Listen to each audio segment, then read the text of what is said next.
دیکھیے، جیسا کہ آپ جانتے ہیں کہ بدقسمتی کا عالم ہے کہ کل ہمارے پاس یہاں پہ آ کے ایک واردات رونما ہوئی، جس میں کم سے کم 46 جو شاپس ہیں، ہماری بزنس اسٹیبلشمنٹس ہیں، وہ خاکستر ہو گئی ہیں۔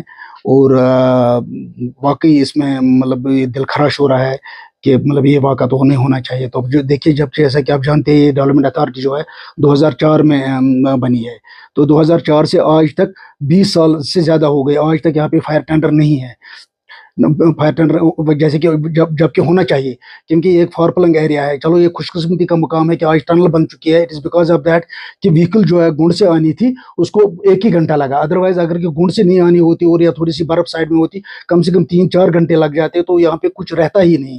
شکر ہے اللہ کا کہ ٹنل نے بھی اللہ نے بھی قدرت نے ساتھ دیا، موسم بھی ٹھیک تھا اور ٹنل بھی تھرو تھی، تو جو فائر ٹینڈر ہے وہ it almost took 45 minutes to reach to this destination. اور ساتھ ہی ہم نے ایک چیز کی کہ چونکہ لاسٹ ٹائم ڈیزاسٹر مینجمنٹ والے اور فائر سروس والے نے ایک ڈرل کی تھی یہاں پہ، ان نے کچھ ٹریننگز دی تھی ہمارے لوگوں کو۔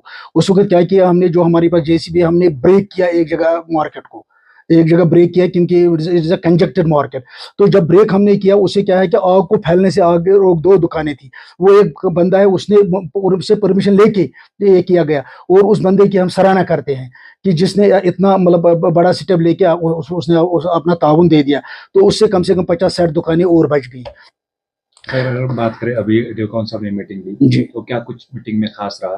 میٹنگ میں یہی رہا کہ ان کی مطلب جو ریلیف اینڈ ریہیبلیٹیشن کا ایشو ہے، that will be taken on the top priority, and directions already جا چکی ہیں۔ آج شام تک جو بھی فائر جو رپورٹ ہے آج شام تک چلا جائے گا۔ دیکھیے جیسا کہ آپ جانتے ہیں کہ فائر سروس اسٹیشن یہاں پہ ہے ہی نہیں۔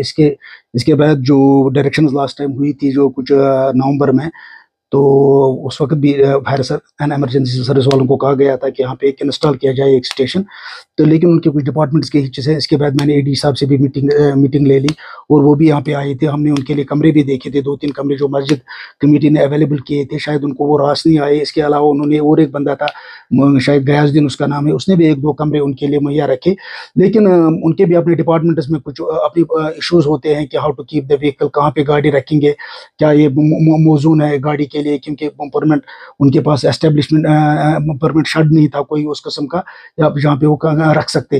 تو ادروائز 2020 سے تو کم تو ہونی چاہیے تھی نا یہاں پہ فائر ٹینڈر، نہیں ہے ایز آف ناؤ۔ اب چونکہ ہم نے یہ ڈیسیجن ہو گیا کہ جو فائر ٹینڈر ہے وہ ہم ٹیمپرری شیڈ بنا لیں گے۔ اس میں ہم نے آلریڈی میں نے ابھی چٹھی لکھی ہے ایگزن کو ایسٹیمیٹ کے لیے، سو دیٹ کہ ایسٹیمیٹ بن جائے، اور ہم 2-3 کمرے فی الحال یوتھ ہاسٹل میں دے رہے ہیں ان کو۔ یوتھ ہاسٹل میں بھی پرابلمز ہے، وہاں پہ پانی کا انتظام نہیں ہے۔ پانی کا انتظام اس لیے نہیں ہے کہ چونکہ آپ کو پتہ ہے کہ یہاں جو ٹیمپریچر ہے 10-15-20 ڈگری نیچے چلا جاتا ہے، جو وہ پانی جو ہے فراسٹ ہو جاتا ہے، اور پائپوں میں پانی چلا ہی نہیں جاتا۔ جیسا کہ آپ کو پتہ ہی ہے، لاسٹ ٹائم جب پرائم منسٹر صاحب آئے تھے انوگریشن آف دا ٹنل کے لیے، اس وقت بھی ہم نے ٹنکیاں باہر رکھی تھی، اور وہاں سے جو مطلب جہاں پہ جو ہم نے سیکورٹی فورس کے لیے وہ ارینجمنٹس وہاں کی تھی، تو بالٹین سے لے کے وہ اندر پانی لے جاتے تھے۔ تو اس وجہ سے یہ ہے کہ ونٹرز میں یہاں بڑی مشکلات ہوتی ہے، لیکن اس کو آگمنٹ کرنے کی ضرورت ہے۔ وی آر تھنکنگ کہ augment this youth hostel, so that کہ اس میں جو ہیٹنگ سسٹم ہے اور روٹریٹری سسٹم آف واٹر ہو، سو دیٹ کہ آگے چل کے ہماری ڈیورنگ دا ونٹرز ہمیں دوسرے کاموں میں بھی یہ مددگار ثابت ہو۔